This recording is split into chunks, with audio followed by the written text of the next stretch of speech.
जगण्याची आशा या मनाची भाषा तू न बोलता ना ऐकता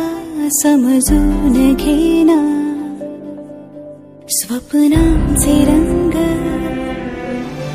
मी तुझ्यात दंग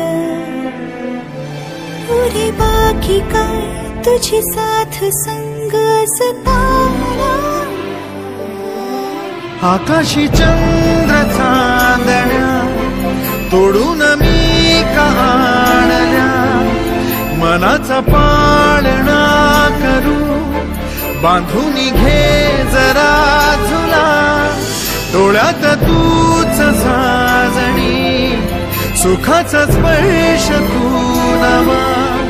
तुझ्या विना उरे न